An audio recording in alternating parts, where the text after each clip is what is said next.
Olá, estamos aqui, eu e Isabela Moura Leite e Tatiana Revoredo, participando do segundo Festival Internacional da Cidadania Digital. Nós vamos discutir o tema sobre como o blockchain, o NFT e metaverso estão impactando o mundo real. Queria então chamar a Tatiana para a gente começar essa discussão e abordar esse tema. Bacana, Isabela, é um prazer enorme estar aqui pelo segundo, participando aí do Festival Atopus da USP, com um tema aí que é bem atual e bem interessante, eu diria muito interessante, né? Que é como que a tecnologia blockchain aí impulsionou os NFTs e eles acabaram se tornando a porta de entrada aí para os mundos virtuais aí do metaverso. Eu vou aproveitar o gancho aí que você trouxe, né, e vou comentar um pouquinho, né. Os NFTs, eles já existiam aí antes do surgimento do primeiro blockchain em 2008, né, que foi o blockchain do Bitcoin, e começou a rodar aí em 3 de janeiro de 2009. Então, com o surgimento do primeiro blockchain, a gente teve aí a solução de um problema computacional que há muitas décadas os tecnólogos buscavam resolver, que é o problema do gasto duplo. O que consiste, né, esse problema do gasto duplo? As informações na internet, elas são transmitidas via cópias, né, de dados, cópias de informações, tanto que quando a gente usa aí um e-mail, por exemplo, se a gente vou mandar um e-mail para você, Isabela, o que costuma acontecer? Eu vou te mandar, na verdade, uma cópia desse e-mail, mas não necessariamente eu estou enviando um e-mail que vai sair da minha caixa e vai chegar na sua caixa. Quando eu te envio um e-mail, eu fico com uma cópia e você vai receber uma cópia dele. E é assim que as transações na internet ocorrem, ou ocorriam até o surgimento do blockchain. É por isso que nós precisávamos de intermediários aí para as transações de valor na internet, e após o surgimento do blockchain do Bitcoin, isso foi solucionado, de maneira que agora nós conseguimos realmente enviar valor peer-to-peer, ou de uma pessoa para outra, sem a necessidade de um validador tradicional de confiança ou de um intermediário. Então foi basicamente isto que trouxe uma sofisticação, vamos dizer assim, aos NFTs. Nada mais são do que tokens não fungíveis, ou seja, um token que é único, né? Antes os NFTs já existiam, mas nós não conseguíamos transferir os NFTs sem que nós tivéssemos aí um intermediário chancelando essa transferência. E com a aplicação da tecnologia blockchain nos NFTs, isso tornou-se possível, de maneira que agora, quando alguém compra aí um NFT num jogo, uma fantasia num game, por exemplo, realmente ele detém a propriedade daquela fantasia, daquele NFT naquele jogo, e ele consegue transferir isso para outra pessoa dentro daquele jogo, mas não só dentro daquele jogo, como também para outros jogos virtuais ou até para outros espaços virtuais dentro desse metaverso.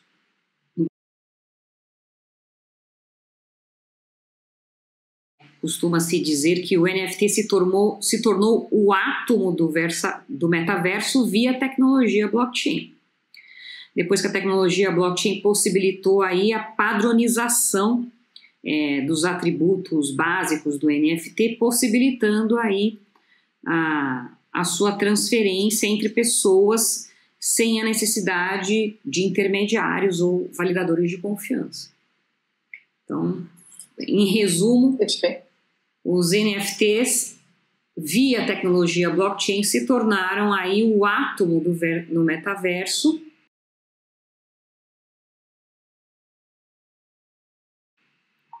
que é composto por vários mundos virtuais, sejam esses mundos virtuais um jogo, ou mesmo espaços sociais, como o Second Life, né, que foi a primeira experiência aí de criar um portal para o metaverso, seja o Decentraland, né, esse mundo virtual aí, que inclusive teve um terreno aí que foi vendido por 2,4 bilhões de dólares, né, um terreno virtual sendo vendido no Decentraland por esse valor, e isso foi possível principalmente porque agora temos aí a tecnologia blockchain aliada ao metaverso via NFTs.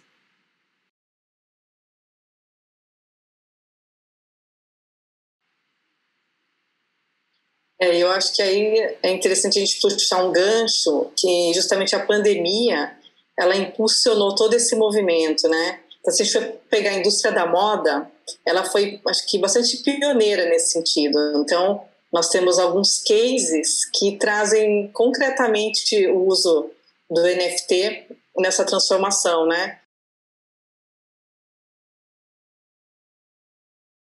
Então, por exemplo, a gente tem o case da Gucci, que ela começou a vender tênis digitais por 12 dólares. Então, se a gente pensar hoje uma grife como a Gucci, você comprar um tênis a 12 dólares, então seria um tênis digital. E eles começaram a explorar uma série de outros produtos e justamente o que viabilizou foi o NFT, né? Acho que esse é um dos casos concretos aí. A Gucci teve essa sacada aí de buscar os consumidores nos mundos virtuais, né? Porque quando ela percebeu que muita gente estava migrando ou eram intensos consumidores dos mundos virtuais, aí você tem um exemplo da Forte, que é um game, né, que você tem aí, o Axie Infinity, que você tem aí 2 milhões de usuários ativos, né, e gera um valor aí de 3 bilhões de dólares de valor de mercado. As empresas como a Gucci começaram a perceber que seria uma ótima explorar aí os seus atuais consumidores ou potenciais consumidores que estavam já imersos aí nesses mundos virtuais. E é muito interessante, né, essa ideia dela começando a vender tênis nos mundos virtuais via NFT. Inclusive ela lançou aí até uma edição limitada aí do Gucci Collection no game Roblox, que aí passou a incluir bolsas, óculos, chapéus, NFT, claro, né, como tokens não fungíveis, não no mundo real, né? Foi bem interessante esse case. Exato, e nessa mesma esteira entra a Nike, né, que ela acabou de registrar 7 patentes voltadas ao metaverso, e justamente na visão deles, a ideia é vender no mundo digital vários produtos da linha que eles desenvolvem tanto tênis, como também produtos de entretenimento.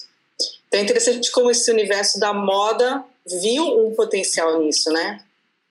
Da moda e moda aliada a esportes também, como a Adidas, né? A Nike, a Adidas também, né? Também. Celebrou uma grande parceria aí para ingressar nesse mundo, inclusive até fez agora uma parceria com a Coinbase, que ainda não está muito certo do que seria, mas eu imagino que seja a venda dos NFTs, né? Dos tokens não fungíveis dela via a plataforma da Coinbase. Perfeito. E no caso, por exemplo, saindo um pouco dessa linha da moda, a Coca-Cola é um outro caso, né? Porque eles começaram também a desenvolver roupas, né? Como uma jaqueta vestível para avatar. Esse caso e emplacaram com um grande sucesso também, né? Essa jaqueta que é para vestir os avatars, né, no metaverso, no mundo virtual do Decentraland, né, explorando aí os NFTs para divulgar a marca, né, no mundo virtual, nos mundos virtuais é bem um caso muito interessante. Inclusive até o presidente, né, o Selman Queriga, se eu não me engano, ele até deu uma manifestação aí super entusiasmada, né, que onde as novas amizades estão sendo formadas nos mundos virtuais, né, para lá que a Coca-Cola tem que estar, né, aí mostrando a visão, né, de mercado aí de uma marca grande, marca global como a Coca-Cola, que quer estar presente aí não só no mundo real, como também no mundo físico, né? Exato, então assim, eles já avisando mundos paralelos, né? Começam a ser possíveis, né? E já visando essa tendência, né, da gente ter essa simbiose entre o mundo virtual e o mundo físico, né? Que é o que inevitavelmente vai acontecer, ou seja, parte da economia global vai migrar também, vai vir dos mundos virtuais do metaverso. Isso é muito interessante. Sim, eu acho que esse é um começo que tende mesmo a crescer muito, né? A própria Microsoft também, né, desenvolveu agora dentro do Teams a possibilidade de você criar através de metaverso salas de reuniões, né? Para bate-papo, né? A NASCAR também lançou um carro digital no jogo Jailbreak do Roblox, né? É um NFT também. Você vê aí, agora eu acho que vai se expandir cada vez mais, não só para essas marcas de moda ou de consumo, mas eu acho que é um caminho sem volta e vai afetar todas as indústrias, né? Que vão acabar usando os NFTs como porta de entrada para os mundos virtuais do metaverso. Isso.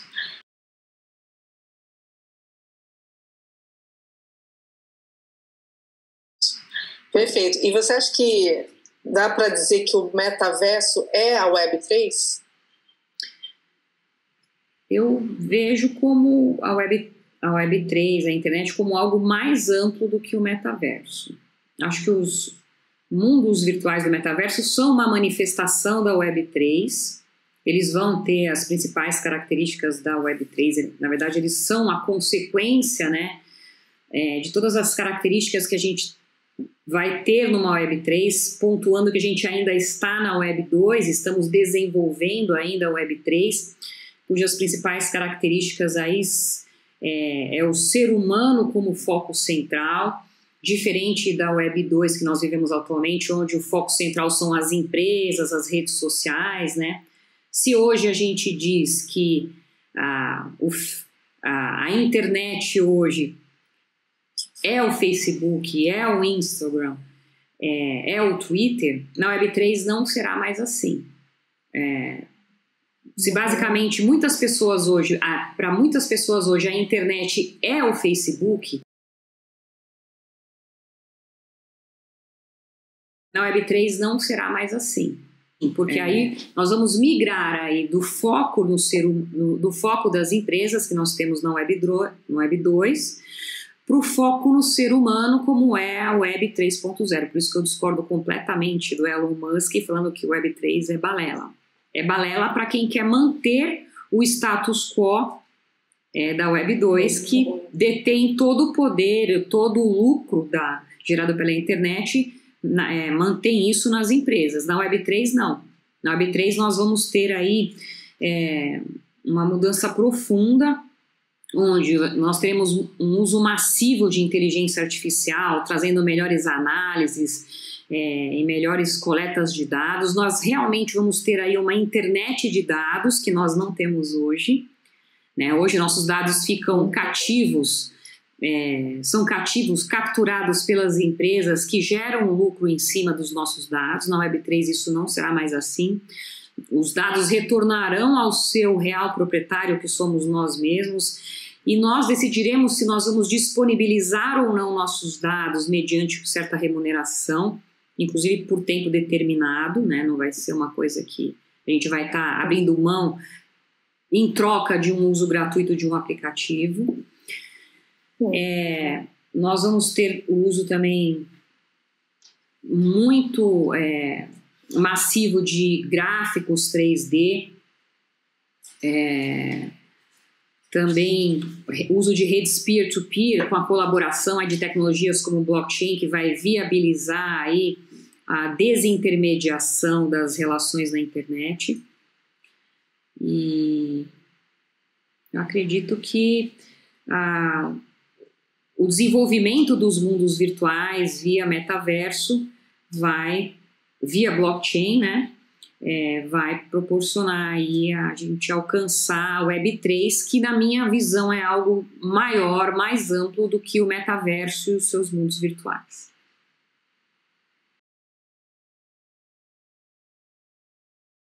A gente pode puxar um gancho aí, falando essa questão de valores. Como é que a gente consegue explicar que um NFT é vendido por milhões, né? Existe essa questão da autenticidade que confere um valor, né? Mas como é que você analisa essa questão toda, né, de objetos virtuais passarem a valer milhões? Os NFTs, eles acabaram possibilitando aí o que se chama de metaverso funcional. E aí eu vou voltar um pouquinho para falar um pouco do conceito aí de metaverso, né, que a palavra metaverso foi cunhada numa obra do Neil Stephenson, num livro que ele publicou em 1992 que se chama Snow Crash. Então foi a primeira vez que a palavra metaverso foi usada. Mas essa ideia, esse conceito de metaverso já vinha desde o final da década de 70, no início dos anos 80, quando os tecnólogos aí, que eram os desenvolvedores da internet, eles já anteviam aí que na evolução da internet nós chegaríamos aí a uma era exponencial, ou seja, onde nós teríamos um estado futuro sucessor da internet, naqueles tempos, né, na década de 70, que eles chamaram de metaverso. E eles previram que nesse futuro, que é hoje, a internet, o metaverso transformaria a sociedade de tal maneira, de uma maneira tão profunda e revolucionária, que não apenas os mundos digitais seriam afetados com a evolução da internet, mas também grande parte do mundo físico, do mundo real. E aí nós teríamos uma simbiose do mundo físico com o mundo digital, que é o que se chama metaverso funcional. E é isso que a gente está começando a ver agora, com esse boom dos NFTs, né, que começou em 2017, mas teve uma grande ascensão aí em 2020, 2021, com uma certa contribuição também da pandemia. Nós estamos começando a ver aí empresas e grandes marcas globais migrando para o metaverso, utilizando os NFTs como porta de entrada.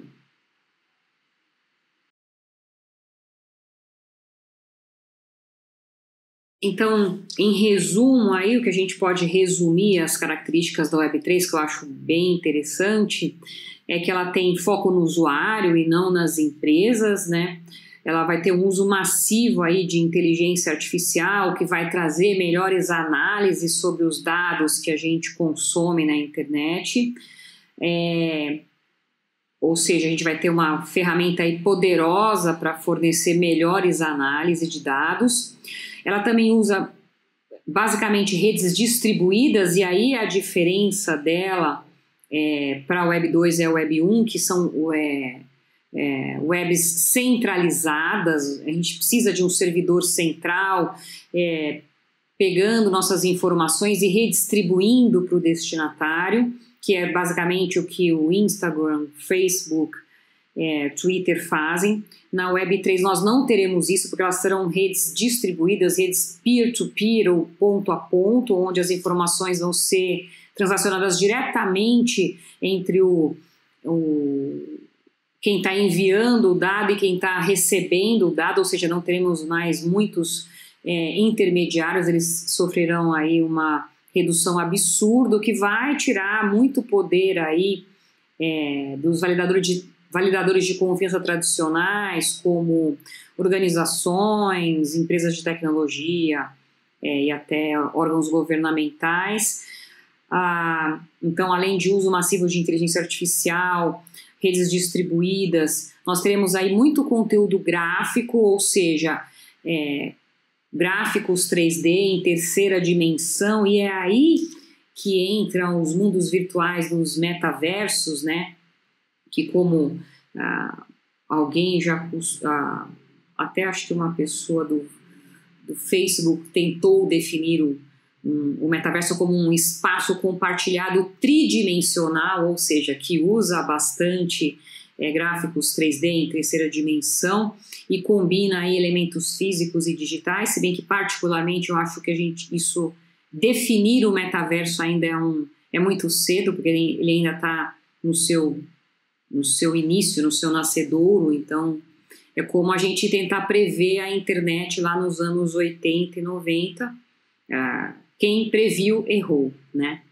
Não sabíamos que estaríamos hoje aqui falando, por exemplo, em tempo real, num vídeo, ou que nós poderíamos fazer grandes negócios 100% digitais, como nós temos a Amazon, Netflix, são empresas completamente digitais, né?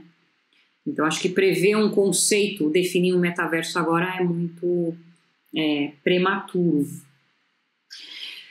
Outra característica da Web3, que já estamos vendo, né, que é o uso do VR e do AR, né, da realidade virtual e realidade aumentada, que tem aí, a gente tem assistido aí os gamers, os players dos games imersos em realidades virtuais que se assemelham e muito, para não dizer, com a realidade física, né? E aí é que vai surgir a simbiose do mundo digital com o mundo físico e a gente vai ter aí um mundo fígital.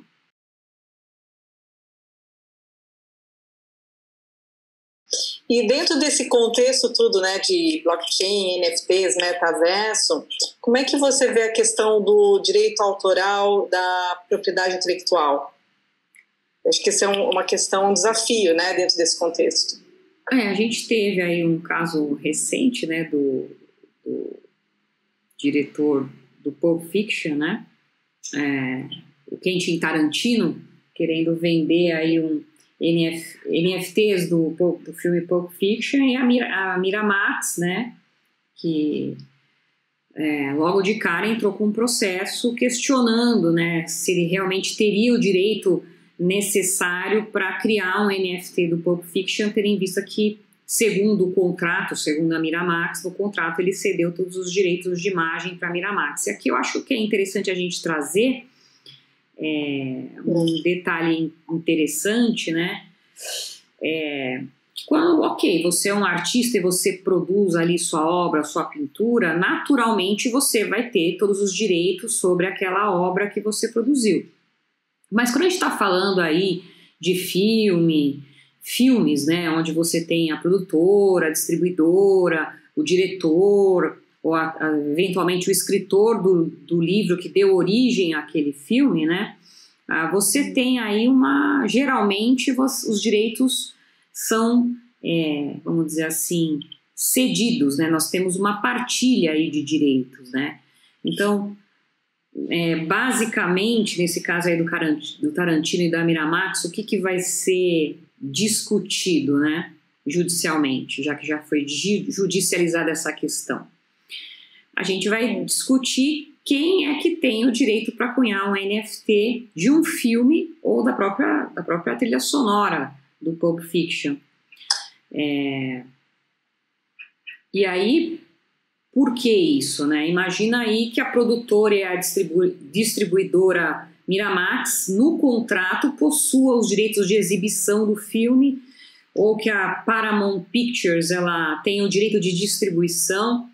A Walt Disney, que é o grupo que comprou agora a Miramax, se eu não me engano, ela tem aí adquirido com essa aquisição o direito de comercializar com exclusividade a obra do Pulp Fiction. Quer dizer, qual direito o Quentin Tarantino tem contratualmente sobre a obra do Pulp Fiction? É isso que a gente vai ver agora os tribunais se debruçarem. Eu acho que isso é uma questão aí que está muito embrionária, não tem aí um direito muito certo, vai ter que ver o contrato, a questão fática. Também precisa analisar quem está cunhando esse NFT, né? Porque não é o Quentin Tarantino que vai lá e faz o NFT, né? Ele ele usa de uma plataforma para fazer isso, né?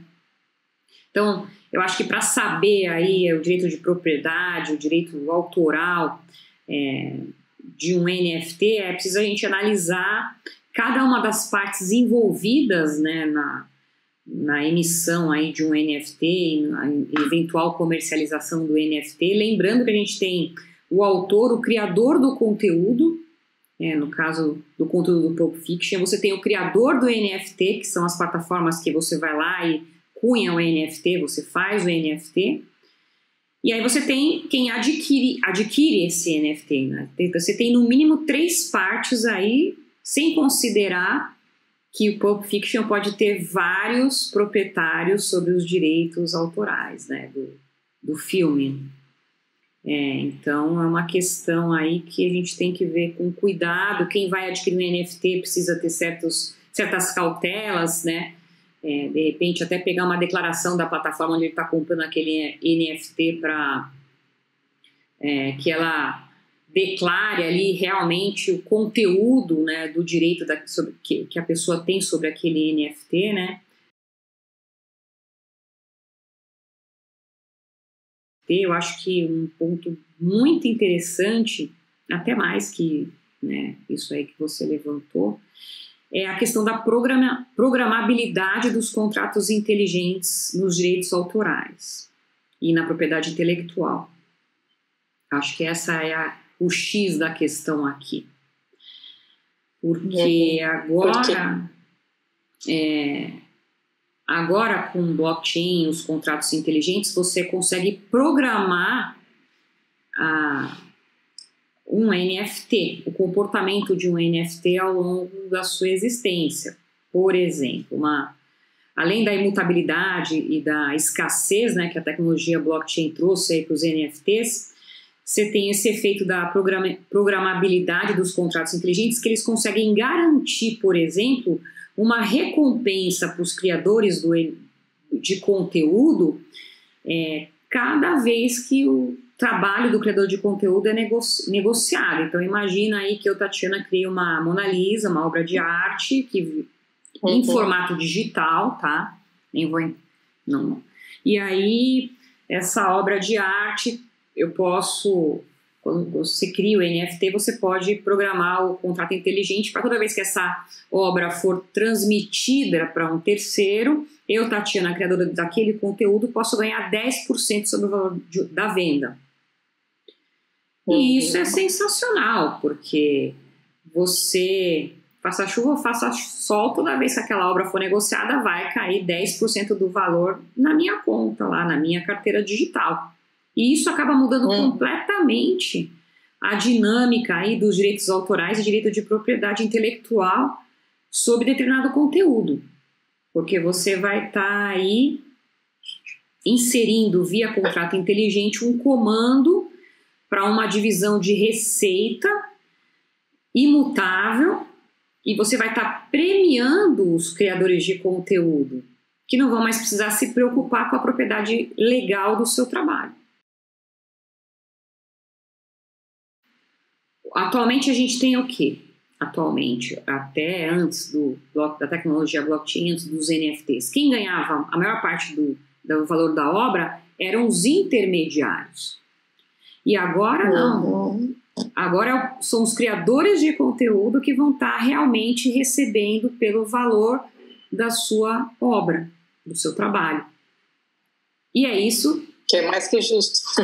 Além de ser mais que justo, é o que traz a Web 3.0, que é o ser humano como centro e foco central e não mais as empresas, né?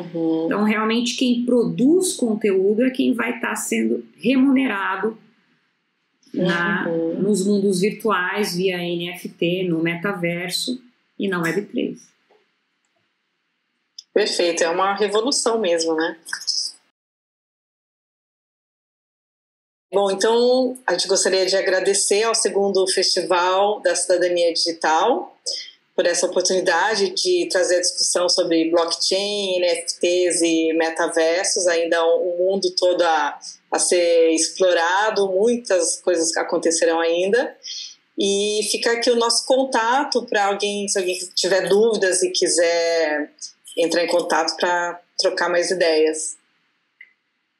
Eu gostaria de agradecer aí o convite, a Isabela pela excelente contribuição aí nesse painel e pelo convite, né, ao professor Máximo, a toda a equipe do Atopus. Espero ter contribuído aí bastante com esse tema, né?